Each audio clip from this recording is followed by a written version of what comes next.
Bonjour à tous, dans ce webinaire qui va durer donc 30 minutes. Donc là, normalement, vous voyez tous ma présentation, et donc on peut démarrer. Alors, comment automatiser la gestion de vos réseaux sociaux et avis clients? D'accord? Donc c'est un vrai sujet en ce moment. On entend parler d'IA partout, d'automatisation partout. On se dit que finalement, on est encore certaines fois en train de travailler de manière un petit peu archaïque, mais on ne sait pas trop par où prendre, par où prendre le problème. Comment automatiser les choses? Comment correctement? Est-ce qu'on peut gagner du temps? Et ça, la réponse est clairement oui. Et mon objectif d'aujourd'hui, c'est de vous expliquer comment vous pouvez gagner du temps dans la gestion de vos réseaux sociaux et dans la gestion de vos avis clients. D'accord? Donc les 30 minutes aujourd'hui, j'espère que ce sera le meilleur retour sur investissement en termes de temps que vous allez faire en 2025. Alors c'est parti. Comment automatiser sa communication sur les réseaux sociaux?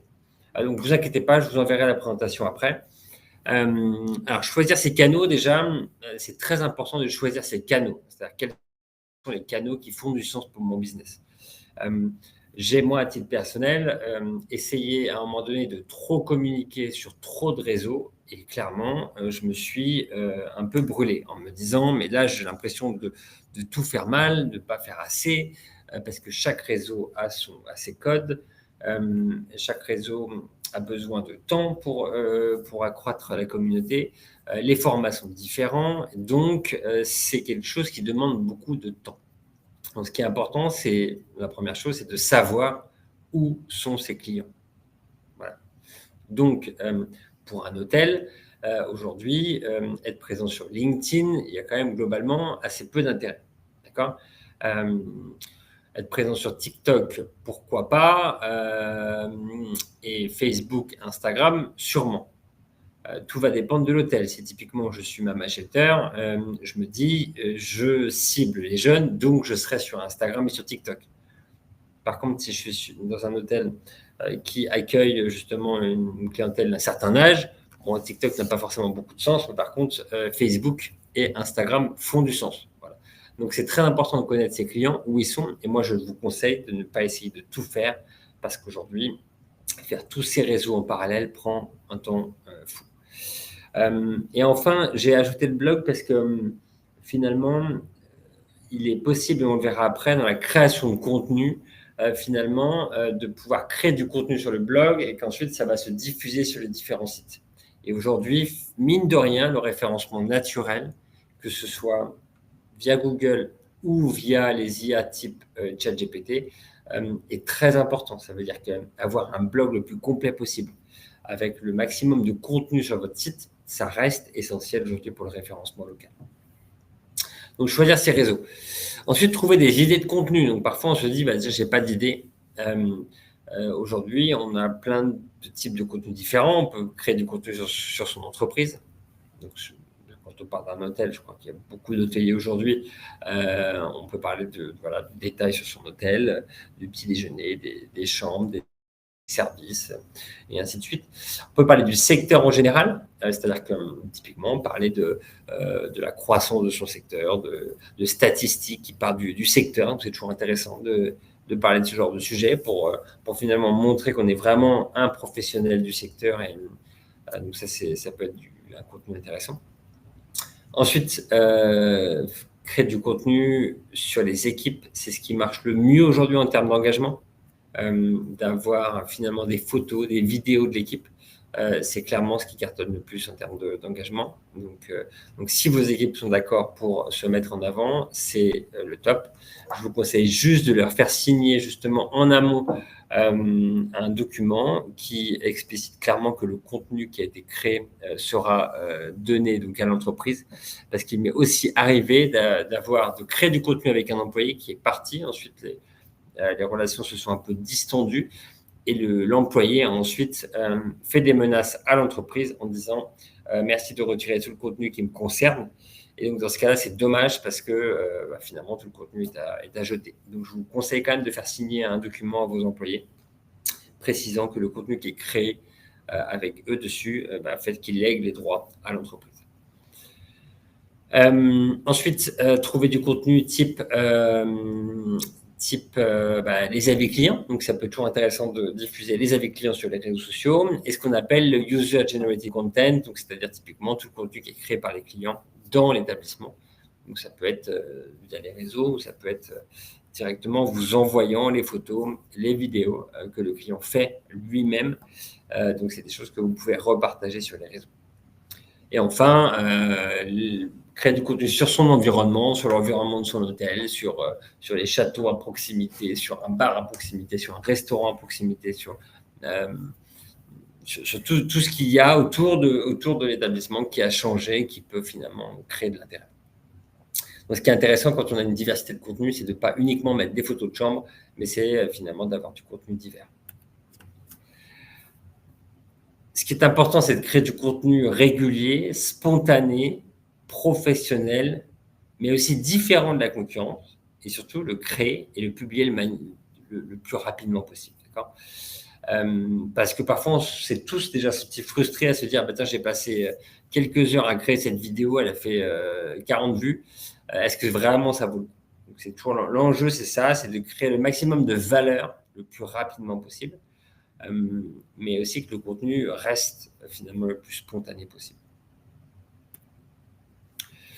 Ensuite, en termes d'images à diffuser, donc on a différents types d'images. Là, j'ai pris un exemple d'un établissement à Porto Vecchio, en Corse, qui alterne les images de l'établissement, mais aussi des montages vidéo, des montages, parfois des photos de l'équipe.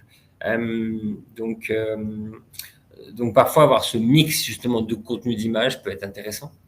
Donc, il y a différents types d'images. Il y a les images qui vous sont propres, qui sont clairement les meilleures. C'est pour ça qu'avoir un bon reportage photo ou du contenu généré par les clients, ça peut être toujours intéressant. De deux, maintenant, on a de plus en plus d'images réalisées avec l'intelligence artificielle. Donc, pourquoi pas, en fonction du type de business, mais quand on est dans l'hospitality, dans l'hôtellerie-restauration, c'est quand même dommage d'aller créer des images artificielles alors qu'on a un super contenu. Mais quand on est dans un secteur qui a moins ce contenu-là, ça peut être intéressant. Ensuite, créer des images, donc ce qu'on appelle non réalistes, un peu en mode dessin ou croquis, via une IA, ça peut être intéressant, mais tout dépend de votre charte éditoriale. Et encore une fois, dans l'hospitality, le tourisme, je le recommanderais moins. Banque d'images, pourquoi pas, dans certains cas, encore une fois, typiquement un plat du jour qu'on n'a pas encore réalisé, mais on veut quand même en parler en avance, pourquoi pas aller chercher une image, une banque d'images. Et enfin, un montage, comme vous pouvez voir à droite, des montages qui expliquent certaines choses sur les réseaux, ça peut toujours être intéressant, même si ça fait très peu d'engagement globalement par rapport à une vraie image propriétaire avec une photo d'une personne. Donc voilà les types d'images que l'on peut avoir. Moi, ce que je conseille, c'est clairement une alternance, l'image propriétaire en numéro 1, mais ensuite, pourquoi pas banque d'images et montage. Et je vais vous expliquer juste après comment vous pouvez automatiser aussi l'intégration de ces images-là dans un post automatique. Voilà. L'objectif, c'est vraiment de vous expliquer comment en 10 minutes par semaine, vous pouvez générer des posts pertinents. Vidéo, maintenant, donc ça, c'est la partie peut-être la plus compliquée dans l'automatisation. C'est-à-dire qu'à droite, dans cet exemple-là, Porto Vecchio, une nouvelle fois, donc il n'y a que du contenu propriétaire, c'est-à-dire des vidéos faites par des influenceurs ou des employés dans l'hôtel. Donc ça, c'est vraiment le mieux, la crème de la crème. D'accord ? Ensuite, je déconseillerais clairement de créer des vidéos à base d'IA, qu'elles soient réalistes ou en mode dessin animé, parce que ça se voit que c'est de l'IA, on en voit trop, donc il y a moins d'adhésion avec la marque. Et pareil, les banques de vidéos, je veux dire, je suis moins fan. On voit que c'est du générique, donc parfois, il vaut mieux en faire moins, mais mieux. Et ensuite, on peut créer des vidéos à base de montage photo. Donc là, pourquoi pas, parce que si c'est du contenu propriétaire, ça peut être vraiment intéressant. Donc voilà, donc on a vu la création de contenu, la création d'idées, la création de contenu, maintenant la diffusion. Aujourd'hui, c'est la diffusion. Vous pouvez soit en effet le faire manuellement sur chacun des réseaux, soit vous pouvez utiliser ce qu'on appelle un Reputation Manager, d'accord, donc qui vous permet, c'est un Online Reputation Manager qui vous permet de gérer tous vos réseaux sociaux, aussi bien pour la création de contenu que la diffusion, que la modération des commentaires. Nous, chez SoLike, on a utilisé à une époque Agora Pulse, qui nous paraissait assez cher, donc on a changé ensuite. Maintenant, on utilise Buffer. On utilise Loomly. On a testé Buffer également, et on avait testé Swello. Clairement, notre préféré, c'est Loomly. Mais récemment, Loomly a fortement augmenté ses prix, donc c'est bien pour une agence, mais moins bien pour un business seul. Si vous avez juste un business seul et pas un gros budget, je vous conseillerais Buffer dans ce cas-là. D'accord. Et ensuite, sur la diffusion de contenu, ce qui est très intéressant dans ces statistiques-là, c'est de voir quand est-ce qu'il faut diffuser du contenu. Et donc, on voit que globalement, il y a moins de créateurs de contenu le week-end. Ah, je me suis trompé. Ici, le troisième, pardon, c'est pas LinkedIn, c'est Twitter. Je me suis trompé. Donc, le Facebook, LinkedIn, Twitter, Insta, publié le week-end, il y a moins de contenu, donc l'engagement est meilleur. D'accord. Ensuite, TikTok, YouTube, c'est clairement tous les jours. Et on voit ensuite que sur les horaires, globalement, l'engagement est meilleur en fin de journée. Pourquoi? Parce qu'on a quand même davantage le temps de scroller en fin de journée, ou parfois tôt le matin à 7h sur LinkedIn, ou sur l'heure de midi, notamment sur TikTok, LinkedIn et Facebook. Voilà. Donc voilà les horaires à privilégier pour la diffusion de votre contenu. Donc maintenant, si on va dans le cœur du réacteur, voilà l'automatisation que l'on a créée pour certains de nos clients. Étape 1, l'automatisation que je vais vous montrer. Donc, on génère 10 idées de posts via une solution qui s'appelle Airtable et une IA derrière qui s'appelle Claude. Ensuite, on va choisir les idées de posts qui nous plaisent le plus et on va générer des posts automatiquement via, encore une fois, Airtable et Claude qui vont créer le contenu du post. Ensuite, on aura la possibilité dans cette automatisation de modifier les images. Donc, soit on prend des images libres de droit chez Pexel, soit on a un lien Drive pour aller chercher nos images en propre du client. D'accord. Et ensuite, on va diffuser les posts aux bonnes dates et aux bons horaires. Et donc, tout ça peut être clairement fait en 10 minutes.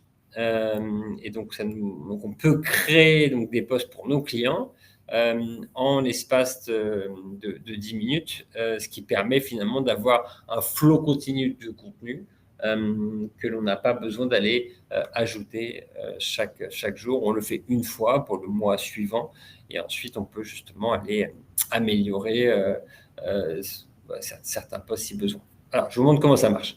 Donc là, je sors de la présentation et je vais dans Airtable. Donc là, ici, vous voyez en haut, j'ai un compte test, Crowne Plaza, Paris, République. Localisé à Paris, voilà, description de l'établissement, le site internet, machin. Ici, je clique sur le bouton « Générer 10 sujets ». D'accord ? Donc là, l'automatisation vient de se lancer et donc, l'automatisation est en train de me créer 10 idées de sujets pour l'établissement en question qui est basé à Paris. D'accord ? Donc maintenant, en haut à gauche, vous voyez, il y a l'onglet « Clients » dans lequel je suis, dans lequel je vais avoir tous mes clients. Et ensuite, il y a l'onglet « Post ». Et donc, dans l'onglet « Post », c'est à cet endroit-là que finalement les idées de contenu vont s'ajouter ensuite au fur et à mesure. Voilà, c'est bon. Donc là, vous voyez, j'ai mes 10 idées de contenu qui viennent d'arriver sur mon petit tableau. Et donc, je vais ensuite pouvoir choisir les idées qui me paraissent intéressantes. Voilà. Donc, Croissant Confidence, Morning Vibe à la terrasse, une série de réels pour en avant le petit déjeuner. Donc, ça, c'est une idée. Ensuite, post carrousel interactif ou mini vidéo. Sur Histoire secrète de la place de la République, parce que mon établissement est à Paris, série hebdomadaire en format story à la une, publication carousel ou guide épinglé en story. Donc voilà, on a plein d'idées en fait sur teasing de publication sur les préparatifs de la ville. Donc là a priori, on est un petit peu en retard d'un an. Mais globalement, on a plein d'idées. Et puis et là, on va avoir une offre spéciale Fête des Mères. Tiens, c'est intéressant, la Fête des Mères, c'est bientôt. Cette idée me plaît bien. Je clique sur générer une image IA et je clique sur générer la publication. Et donc là, ensuite, la publication est en train de se générer et elle va s'ajouter à droite ici. Et voilà. Donc là, la publication, le contenu de la publication, c'est créé. Et ici, il y a différentes images qui vont être finalement ajoutées à mon post. Donc là, je clique ici. Mon post a été créé. Ici, cette année, j'offris à maman une belle fête des mères à la Parisienne, l'occasion pour le camp de Plaza, c'est mis sur 31, cocktail signature en son honneur, un brunch. Voilà, donc là, c'est des idées d'IA, bien sûr. Donc parfois, on peut modifier. Ça ne me convient pas. Un petit mot autant de déposer dans l'hôtel, ce serait super. Qui a la meilleure maman avec des hashtags et un Twitter, ça me convient bien. Ok, parfait. Ensuite, je vais aller voir les photos. Et donc là, les photos. Donc là, cette photo-là, elle ne me convient pas. Par contre, ici, on est sur quelque chose d'un petit peu, peut-être un peu trop romantique, peu importe. Donc ça, c'est des photos libres de droit. Celle-là, je ne sais pas ce qu'elle fait. Celle-là, c'est un petit bouquet parce qu'on parlait de bouquet. Celle-là non plus. Donc finalement, je vais choisir le bouquet. Voilà, à ma maman. Mais je pourrais aussi très bien aller chercher finalement une image dans ma bibliothèque d'images de mon établissement, de mon entreprise, de mon hôtel, de mon restaurant, en allant ici sur le Google Drive. Voilà. Et donc, une fois que j'ai choisi finalement le texte, l'image, après, je vais pouvoir choisir la date de publication. Et donc, je veux que ce soit publié le 23. Et on avait vu tout à l'heure que quand c'était tardif, c'était même mieux. Donc, voilà. Et ensuite, directement, je vais pouvoir ici cliquer sur programmer et ça va aller me programmer le post sur ma solution de programmation de post qui s'appelle Buffer. Voilà. Donc, vous voyez, en quelques clics, j'ai généré des idées. J'arrive à générer un post avec du texte, avec une photo que je peux programmer à la bonne date. Et donc là, en l'espace de 10 minutes, je vais clairement pouvoir créer tous mes posts sur le mois prochain, ce qui me permet de pouvoir diffuser du contenu rapidement et facilement. Donc voilà le type d'automatisation que l'on a mis en place pour certains de nos clients et que l'on pourrait très bien mettre en place pour vous si vous le souhaitez. Je présente de nouveau mon écran. Donc Cynthia, tu m'arrêtes si jamais il y a des questions, mais sinon je vais continuer pour essayer de respecter le délai de 30 minutes. Avant de passer à la partie avis client, donc je voulais vous donner deux petits bonus. Donc aujourd'hui, il est aussi possible d'utiliser l'IA pour créer des articles SEO. D'accord ? Donc un article SEO, pour ceux qui ne le savent pas, SEO c'est Search Engine Optimization, et donc c'est tout ce qui est référencement. D'accord ? Donc aujourd'hui, on a créé des automatisations comme vous pouvez voir en bas à droite, où finalement on a une liste de thématiques et à chaque semaine, l'automatisation se lance, crée un article avec une image, avec des titres, le publie sur WordPress, donc qui est la solution que l'on utilise pour gérer nos sites internet, en brouillon, encore une fois, et ensuite nous recevons un email pour valider le contenu de l'article. D'accord ? Donc voilà, là je reprends l'exemple d'un hôtel à Paris, place de la République. Et ben on va avoir des thématiques d'articles sur justement les choses à faire autour de la place de la République, sur l'hôtel en question, sur le staff, sur les chambres comment trouver une chambre familiale dans le quartier de la République, par exemple, parce que ça, c'est quelque chose qui est très recherché par les clients. On peut avoir plein d'idées, justement, de textes ou contenu sur une thématique, sur un établissement en particulier. Et encore une fois, ce qui est important, c'est toujours de laisser l'IA nous suggérer des choses et que l'on puisse, en un clic, finalement, valider ou modifier afin de toujours avoir le dernier mot. Et ça, c'est très important de ne pas laisser l'IA tout faire de A à Z. Donc, je reçois mon email, je vais valider mon article. Une fois que je valide l'article se publie sur le site. D'accord ?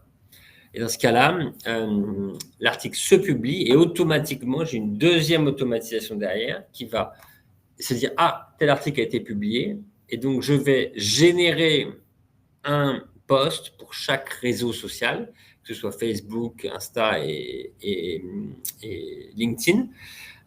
Et chaque contenu de post va être adapté finalement au réseau en lui-même et va directement donc, partir et être diffusé sur les réseaux. Voilà. Donc, en gros, en l'espace de quelques minutes de validation d'un article, vous avez écrit un article pour SEO et vous avez automatiquement rédigé 3 posts qui vont directement sur les réseaux sociaux. Voilà. Donc là, pour le coup, en termes de gain de temps, on peut difficilement faire mieux.